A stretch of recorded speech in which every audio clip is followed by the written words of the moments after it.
you're in the AHL, yes, you get to work with these NHLers, but mostly all these prospects, guys trying to make it, similar to like what the ECHL was like, guys trying to get that chance up and prove even to NHL scouts and management. But in their shoes, they're still trying to prove that they're, we'll say, I guess, can play or good enough.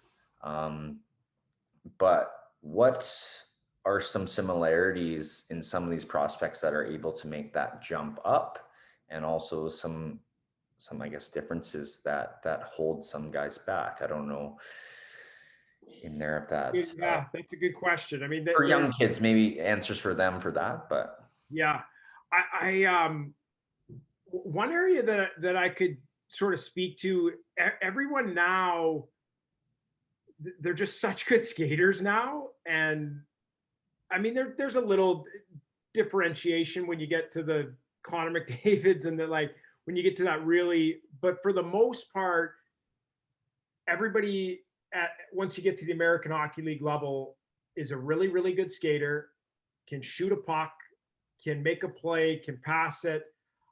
The thing where I think can separate, and this I think you can work on at a young age. Like I firmly believe this, and a lot of us hear the hockey sense, but hockey sense is it's a convoluted, like, hard, like, what does that even mean? I just use simply awareness. Like, can you play the game and use all these individual skills and tools while you also know where 9 other guys on the ice are, and how well can you do that? right. Because even players that we get coming from major junior, high NHL draft picks,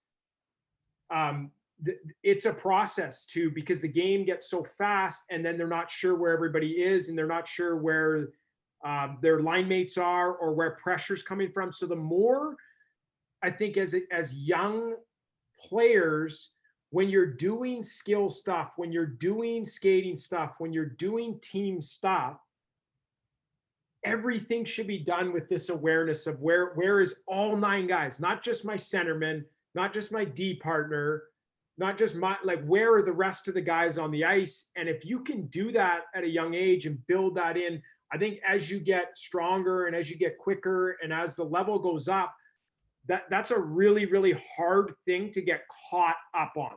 If, like, you can, and you can absolutely, we work with players all the time on incrementally improving their awareness, I call it spatial awareness.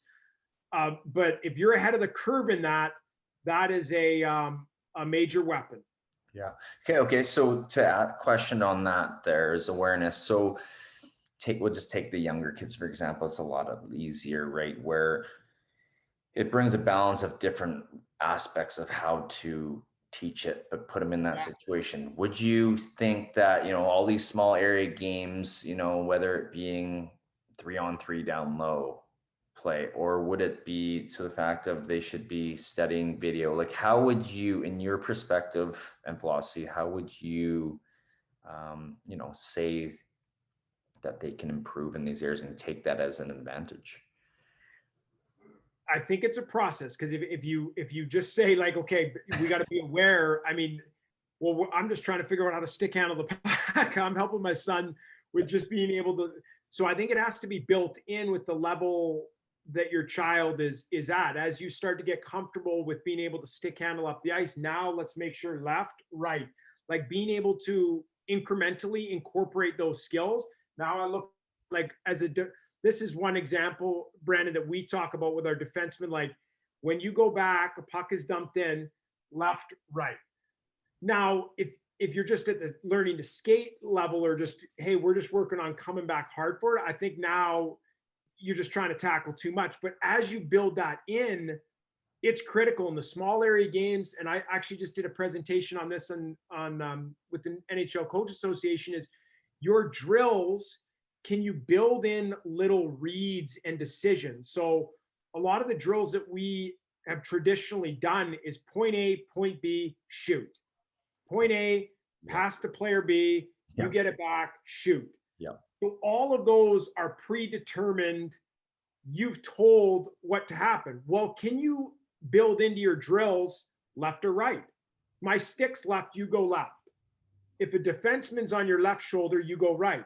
If he's on your right, you go left. So thinking of ways to build into our drills little things where you have to look, because if you don't look, you're going to do the drill wrong, and that's okay. But what it'll force young players to do is now, as they do a drill from point A to point B, I can do this in my sleep. No, I got to go. Okay, I've got a decision make. Nope, I'm going left because I saw him over on my right.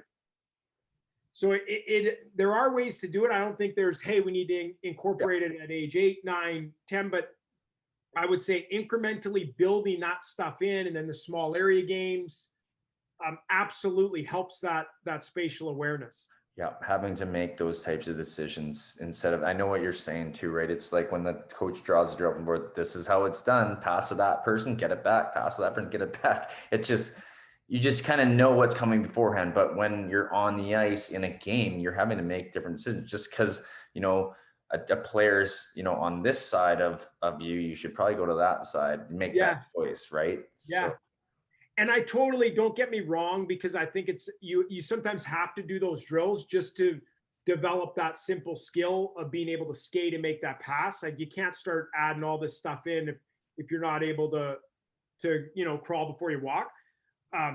But I just think as you move along, and can we add some little decisions? Like I was talking about this one, and you probably remember this. We used to do a one-on-one drill. I mean, everybody does it. The forward starts with the puck in the corner, and the D's looking right at him, and you go and you blow the whistle, and a one-on-one starts. Well, how often in a game do you have the puck standing in the corner, facing the net, looking at a D, and it's like, go? yeah, And I remember as a kid, before the coach blew the whistle, I knew I was up next. I'd have the puck on my stick. I was ready for the D to come at me. And I'd say, okay, I'm going to try going behind the net this time. right. And that totally defeats the purpose of, in a game, what if the D goes to the net and oh no, he went the same. Like, you want to react and be able to, okay, if his edges are inside, this is getting a little bit advanced, or if he takes a bad angle up, now I'm going to go low.